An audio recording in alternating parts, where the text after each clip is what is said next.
Halo anak-anak, oke kita ketemu di pelajaran matematika bersama Bu Rian. Jadi pada materi hari ini kita akan belajar mengenai bangun ruang sisi datar.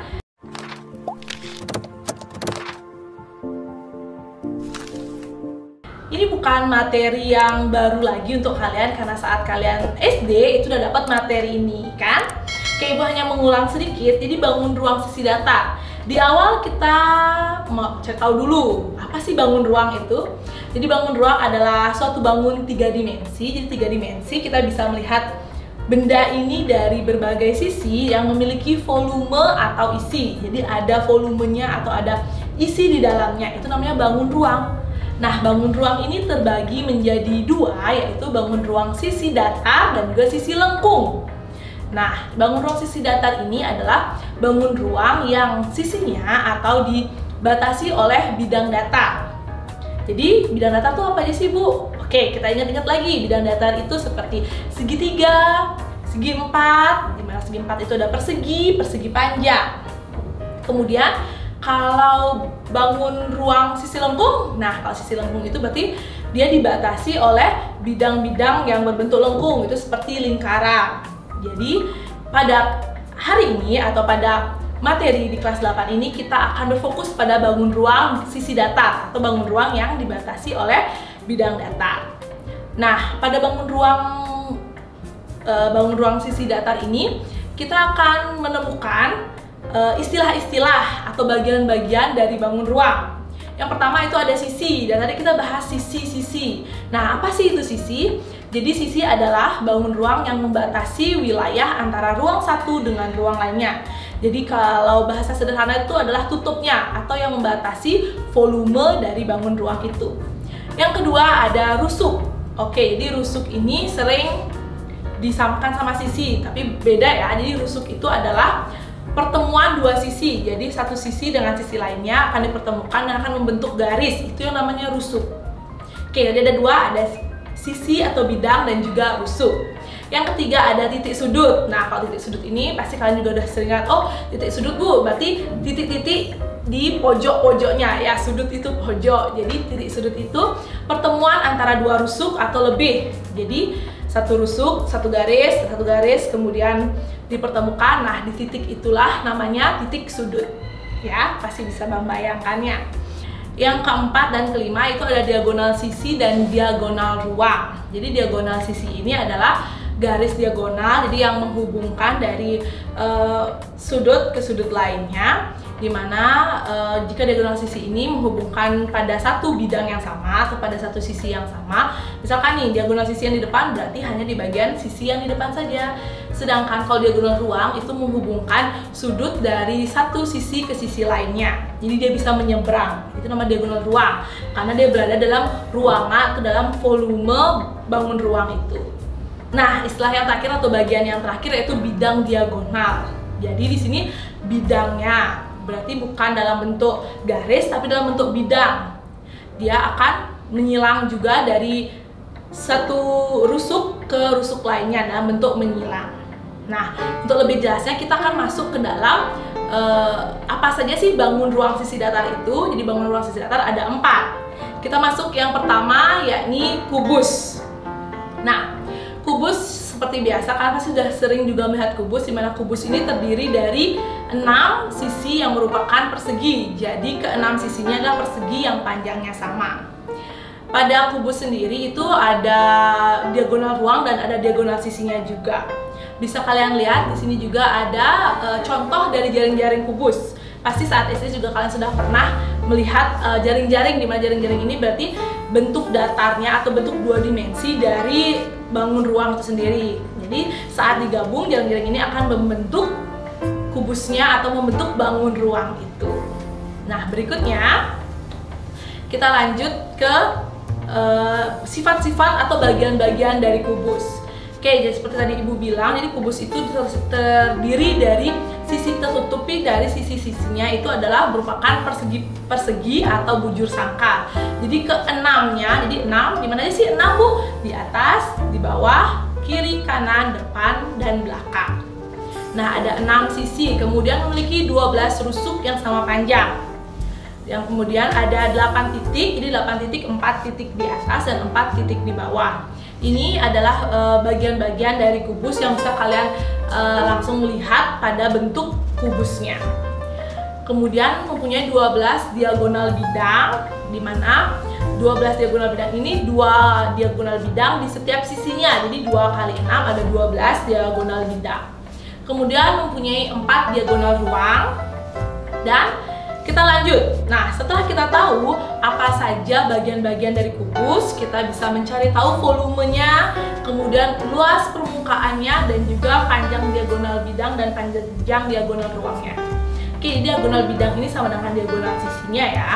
Yang pertama untuk rumus luasnya, kalian pasti juga sudah tahu karena ini sudah dapatkan materinya dari SD. Jadi untuk volumenya yaitu sisi kali sisi kali sisi atau sisi pangkat 3. Sedangkan untuk luasnya itu 6 kali sisi kali sisi.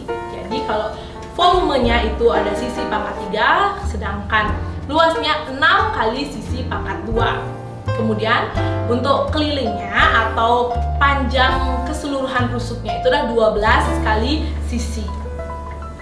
Kemudian untuk mencari diagonal bidangnya atau diagonal sisinya yaitu sisi akar 2. Jadi kalau diketahui sisinya 3, berarti 3 akar 2 seperti itu. Yang terakhir untuk diagonal ruangnya adalah sisi akar 3. Jadi kalau tadi sisinya dibilang panjangnya itu 3, berarti 3 akar 3.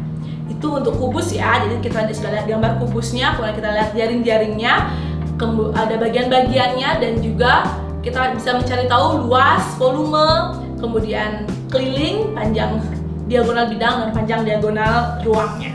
Oke, kita lanjut. Yang kedua, jadi setelah kubus, yang kedua ada balok. Ya, balok ini sendiri juga disusun oleh sisi-sisi yang terdiri dari segi 4, tapi di sini bukan persegi, tapi ada persegi panjang dan juga bisa persegi.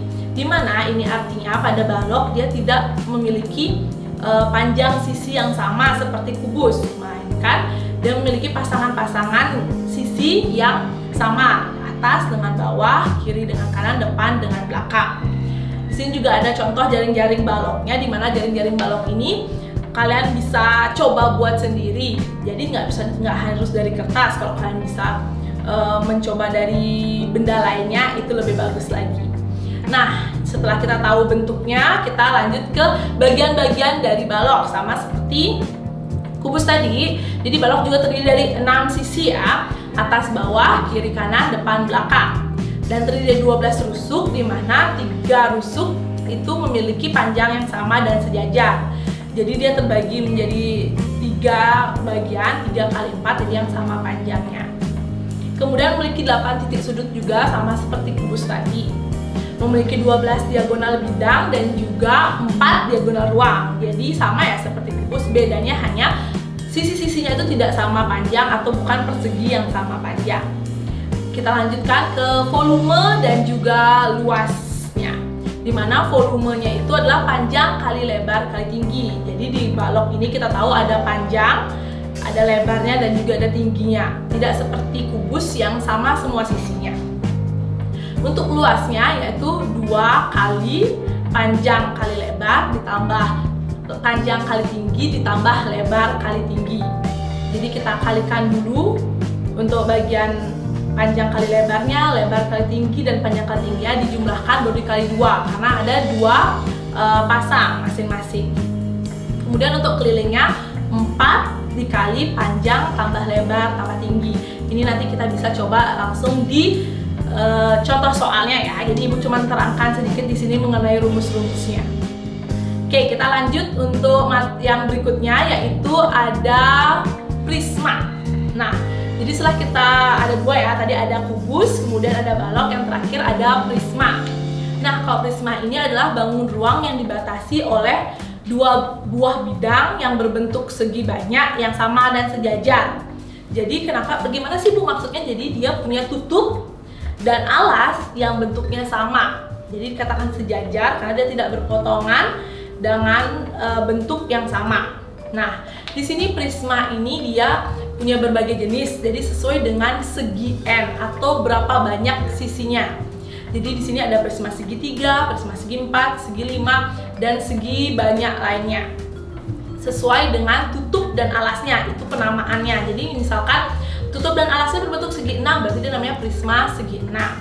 Bisa dilihat contoh dari prisma segitiga, segi 4, dan segi 5. Di sini juga kalian pasti sudah sering menemukan benda-benda yang berbentuk seperti prisma ini.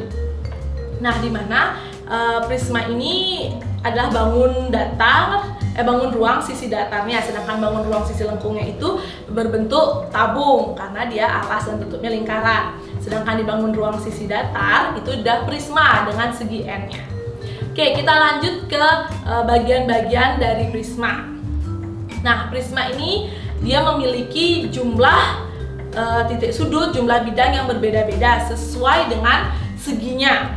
Jadi diberikan rumus di mana jumlah titik sudutnya itu adalah 2 kali N, kemudian jumlah bidangnya N tambah 2, sedangkan jumlah rusuknya 3 kali N. Begitu juga untuk jumlah diagonal bidangnya itu N dikali N kurang 1 ya. Kemudian jumlah diagonal ruangnya N dikali N kurang 3. Nah, untuk volume dan luas permukaan, itu volumenya itu adalah luas alas dikali tinggi.